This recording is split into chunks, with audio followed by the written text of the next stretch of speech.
Hi, I'm Michelle Kelly, editor of Cottage Life Magazine. I'm delighted to welcome you to the Cottage Life podcast.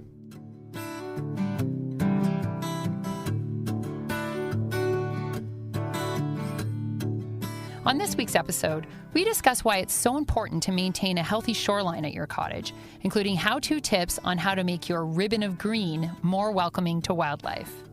Then, we hear from award-winning food writer Mark Schatzker about why eating all weekend long is an essential part of cottage living. Lastly, we teach you how to live stake native plants along your shore. It's much easier than you might think.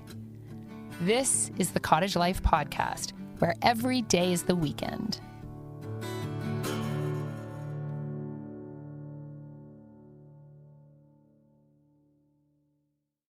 Hey, Cottage Coach Adam Holman here. We don't get many summer weekends in Canada, so we need to embrace every single one of them. That means my family and I get outside no matter what. Whether the sky is gray, or the wind off the lake is chilly, or even when the mosquitoes are biting. But before we head outside, we need a reliable bug repellent. That's where Off Family Care comes in. It's DEET-free and easy to apply, and it repels mosquitoes for up to 5 hours. Plus, its new formula dries on contact, so it doesn't feel oily or greasy. Try it, and you'll have one more great reason to embrace the outdoors every summer weekend.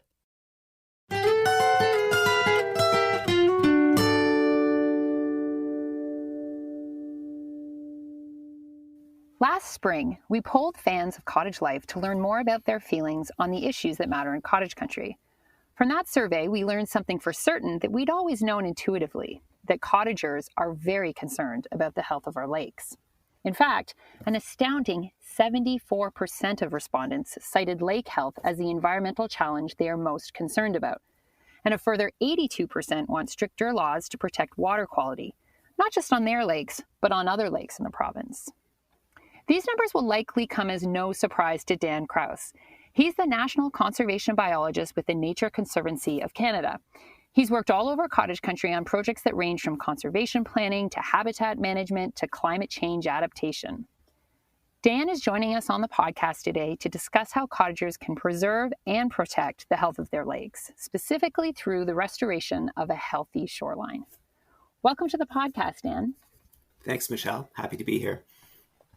So tell us, why should we care about healthy shorelines? Yeah, our shoreline really is this magical place for biological diversity. It's the meeting place between land and water. And we have species and different habitats that don't occur anywhere else except where we find that meeting place. It also does play a critical role in the health of our lakes and our rivers and other waterways. It's the buffer zone between land and water. And what we do on the land can directly affect what happens in the water. And that shoreline area can play a critical role in doing things like absorbing nutrients that might make their way into our lakes or reducing sediments. As an ecologist, though, what I find fascinating is this is really where life happens, is in that shoreline area. And it's where you do find both animals that normally occur on the land using that area, but also you'll find aquatic species as well. So it's a place where your kids will catch frogs or where small fish will find refuge. Right. So it's fun for everyone, if you will. It really is this incredibly important and unique ecosystem. And I think sometimes we kind of take it for granted because, we do have a lot of lakes in Canada. We have more lakes than every other country on the planet put together. But from a global perspective, these really are unique ecosystems. And often the places where we spend our time in cottage country, when you look at it from a global perspective, like there's very few places on the planet that actually have that unique mixture of land and lake and includes these shoreline habitats that are so important for many species of wildlife and for our enjoyment of the waters. Yeah. So I guess if you're to take a sunset cruise around a popular cottage lake right now in Canada, you would probably find that there's quite a few lawns mowed down straight down to the lake. And I guess that's the thing that, as a cottager and someone who is environmentally aware of this, I always encourage cottagers to rethink that decision. So tell us, why do you think so many people have lawns down to the lake? And even for the people who have them and love them, what should they do to start to move towards a more naturalized shoreline? Yeah, certainly some people they want to bring kind of the plants and the landscapes that maybe we have in the city with them to the cottage, which creates a lot of problems. We kind of lose the character of these areas and sort of the shore and the waters. That maybe we even that's the reason why we go to the cottage. We can start to lose some of those values. Lawns can create all kinds of problems. There's certainly a role for them. Septic beds, great place to have a little bit of a lawn. There's nothing wrong with a small lawn area, but when we get rid of that shoreline area, that magical meeting place between land and water, and just replace it with grass that goes right up to the water, lose a lot of biological diversity. We lose habitat for a lot of species. We lose some of the functions that shoreline provides. So instead of absorbing nutrients and absorbing and holding back sediment, you may actually have more of that going into the water. And also, if you have a lake with geese, you're basically putting out a buffet for Canada geese. Mm-hmm. That especially lawn areas are exactly what they're attracted to. Yeah. Okay. So I just want to focus on one thing specifically that you said there, and that is, how a lawn or how, taking away that meeting place, as you just put it, that magical meeting place, how that actually impacts the lake health, the health of the water, because I don't think that most cottagers make that connection. And I want to be clear here too. I never want to be the person pointing fingers, because I think so oftentimes people have a lawn because they actually just don't know. They don't know that there's advantages to having, a more naturalized shoreline. So I think this is a really clear advantage. As our survey showed, people really care about the lake health. So how does that little ribbon of green make the water healthier on your lake? Yeah, I think you're right. Sometimes, we inherit a cottage, or we buy a cottage, and it comes with a lawn, and we just kind of keep it that way because that's the way it's always been.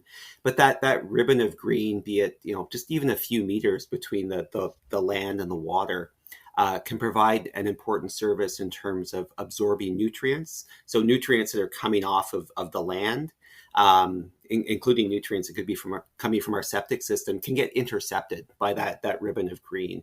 And so instead of those nutrients going into the lake and growing algae, you can grow swamp milkweed and speckled alder along your shoreline. So it is really kind of our last best defense against some of those nutrients that are entering our waters. Okay, so for those people who don't know, what's the problem with growing algae in the lake?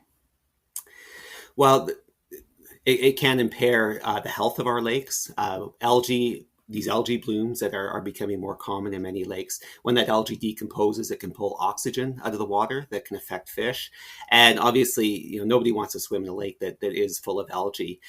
The challenge we have now is not only are we losing habitats around lakes and putting more nutrients into them, but with climate change, warmer waters can also lead to more algae blooms. So I think with climate change, one of the things that we can do is try to reduce nutrients that are going into our lakes, and our shorelines are one way that we can all help with that.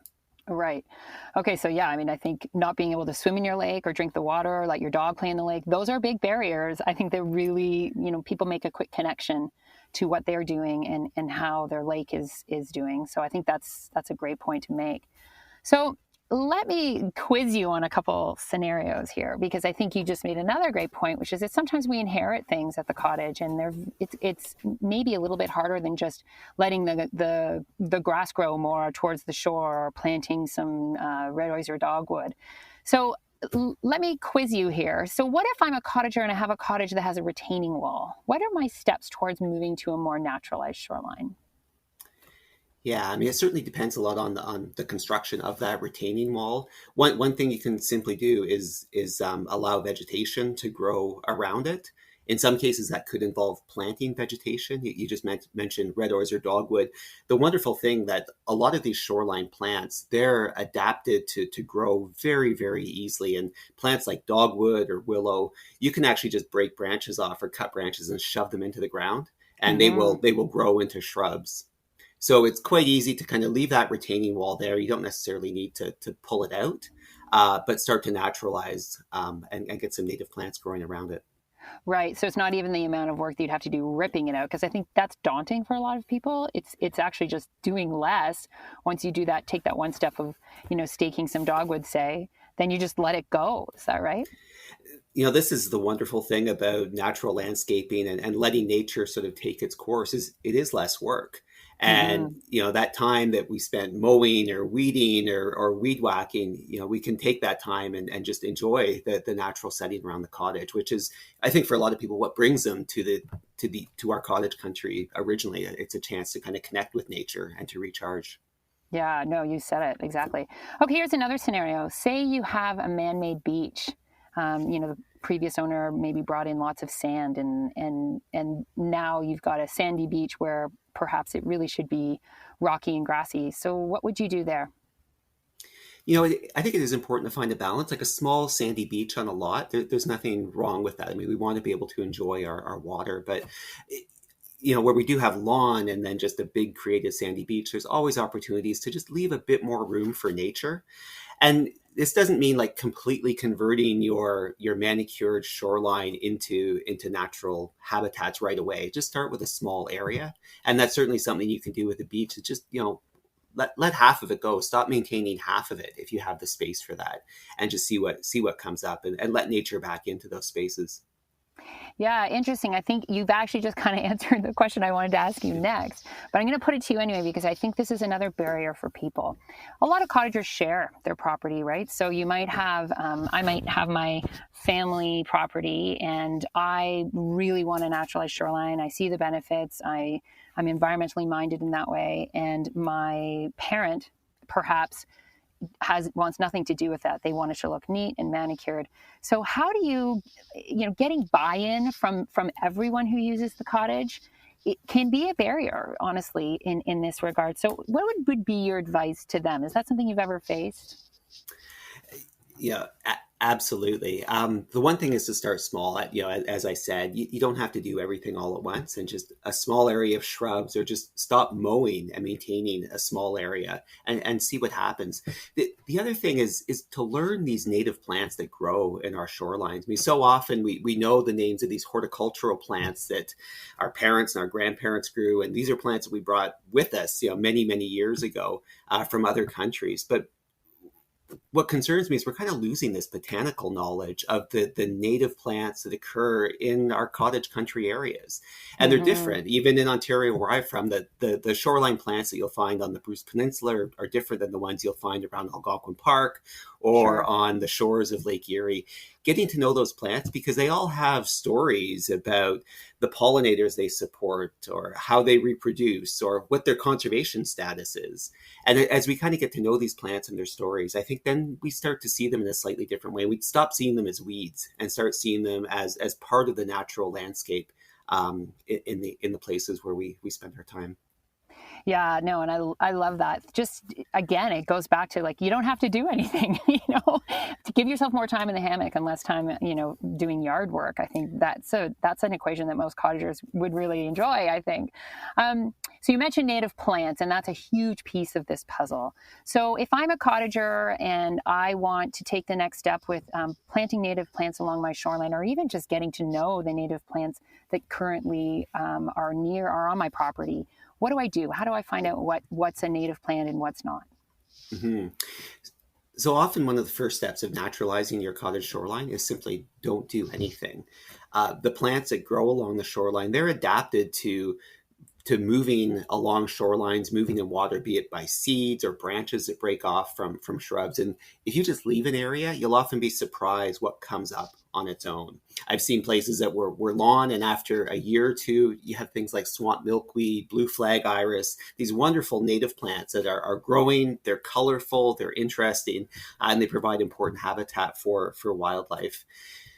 To learning the plants, that's one thing that technology can help us with. I use an app called iNaturalist on my phone. With iNaturalist, you can take a picture of a plant. There's actually artificial intelligence that will help to identify what it is, but it'll also get uploaded so experts can help you to identify what it is. You can quite quickly find out not just what's growing on your property, but also if you're paddling your lake, or you can just look on the phone and see, what are some of the native plants that are showing up. And again, like once you start to learn these stories of these native plants, I think it becomes more personal. And these plants often, they represent cottage country. They don't occur elsewhere. They're sort of our plants, and the management and the way that we treat our land and the relationship that we have with our shoreline can really sort of determine if they're going to thrive in our area or if they're going to get kind of pushed into some of the last wild places along the lake shoreline. Right.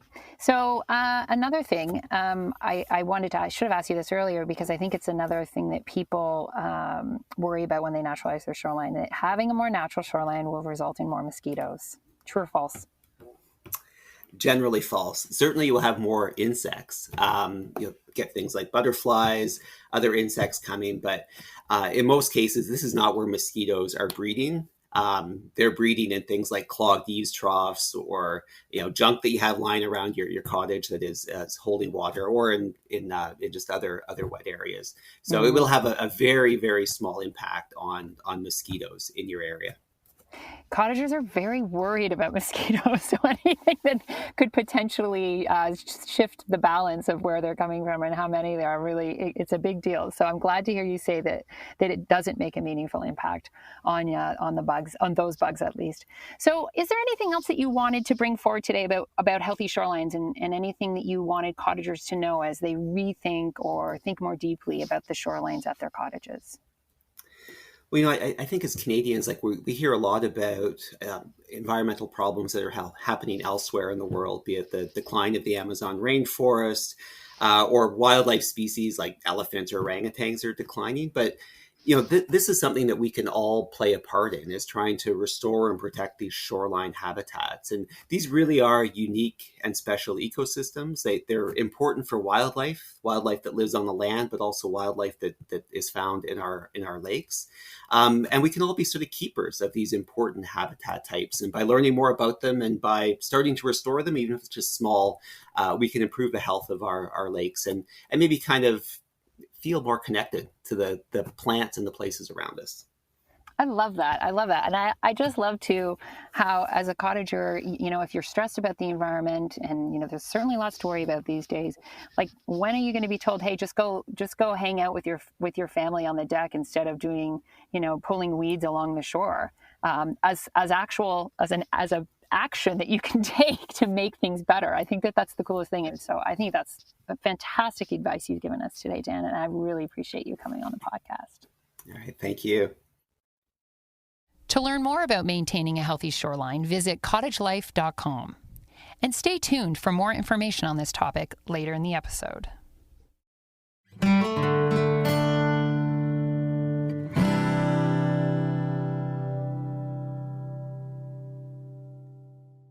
When we asked a few of our favorite writers to reflect on the 7 deadly sins and the cottage, we knew that longtime contributor and award-winning food writer Mark Schatzker would have a few thoughts about the way we eat at the lake. His essay, Gluttony, appeared in our May 2021 issue and is read by Pedro Mendez. Is there a more embarrassing, vulgar, judgment-inducing piece of kitchen equipment than a deep fryer? Compared to boiling, grilling, steaming, or braising, deep frying is the racist uncle of food preparation. Is it ever okay to own a deep fryer? The answer is yes, at a cottage. Having a deep fryer in the city is tacky and also medically inadvisable, not to mention culinarily lazy. Coating your food in a high-calorie armor of carbs and fat is about as impressive as fishing with dynamite, or lighting a campfire with napalm. Yet for reasons that elude me, the rules of socially acceptable kitchen equipment change when that kitchen is perched on the edge of a deep blue lake. Our cottage cooking arsenal also includes an electric Teflon griddle, a smoker, an ice cream maker, an electric rotisserie barbecue attachment, and a sandwich press. It didn't start out this way. For the first decade or two, the point of owning a cottage seemed to be just keeping the thing standing. Staining the pump house, clearing the eaves, chopping wood, and digging out the gray water pit, all punctuated by the seasonal ritual of replacing the foot valve. We ate, of course, but we didn't, eat. That began to change in the early 90s, when my father, acting on some new and fabulous impulse, did he see the late-night infomercial for Ron Popeil's 5-in-1 turkey fryer? Purchased the first deep fryer. Between lakeside chores, we found the time to peel, cut, and fry our own French fries. It took around 2 decades, but eventually the whole point of the cottage changed. It hit me while I was sharing some cottage pics with a friend from California. "It's beautiful," he said. "What do you do there?" I didn't know what to say. We do all sorts of things: kayak, windsurf, swim, hike, fish. But are any of those things the point of the cottage? You could go to the cottage and do none of those things, and it would still qualify as a trip to the cottage. If a ski chalet is for skiing, what's a cottage for? "We eat," I told him. "We eat things that one might well eat in the city, but the cottage features a day-to-day density of indulgence that would just be, well, wrong in an urban context." Around the middle of this past July, for example, we found ourselves in the midst of a typical run of culinary greatest hits. One night we had spare ribs with Caesar salad and, what else? French fries. The day prior, we had grilled octopus with Romano beans braised in olive oil, sage, and garlic. 2 days prior, I spent 10 hours smoking a beef brisket. But that night, it was spare ribs. I pulled a chunk of meat off the bone, chewed and swallowed, and then looked at my wife and said, "So tomorrow night, I was thinking we could do fresh tagliatelle with prosciutto, cream, and peas, and then we could do the chicken pot pie on Thursday, and my brother can bring up some fresh sea bream Friday." There we were, halfway through one dinner, and already we were talking about the next, and the next after that, and the next after that. There is a word for this, one that's even worse than deep fryer. That word is gluttony. The dictionary defines it as habitual excess of eating. Excess of any sort is bad. Habitual badness is worse. And the habitual and excessive eating of delicious food is, well, do we really need to dwell on this? Am I a glutton? The answer, I'm afraid, is yes, guiltily and unreservedly, but only at the cottage.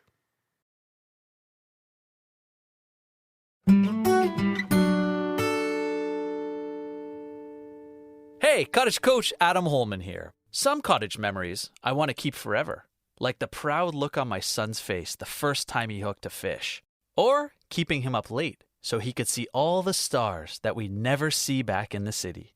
But if I could forget one thing about the cottage, it would be the swarms of mosquitoes. And that's tough to do when you're covered in itchy reminders of every second you spent in shorts. So, to make sure my family and I remember the good stuff, we never forget to use off-family care. It repels mosquitoes for up to 5 hours, and it goes on as a smooth powder instead of an oily, greasy film. So now I can remember the good stuff and forget the mosquitoes.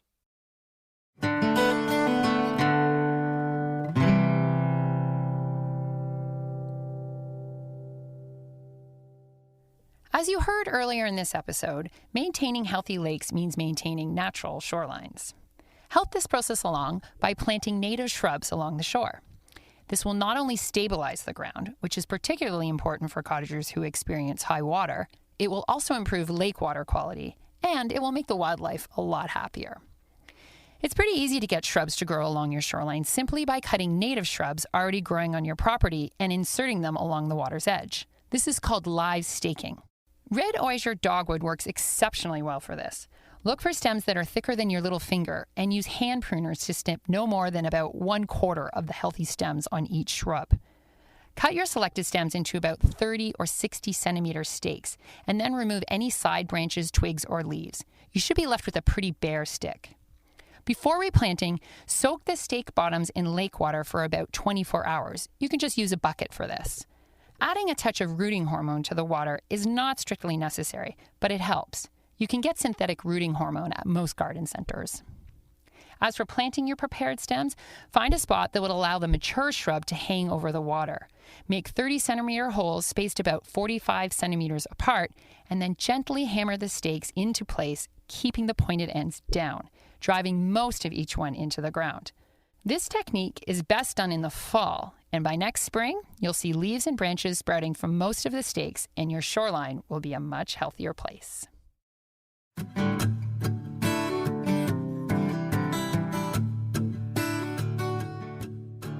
That's it for this episode. Thanks so much for listening.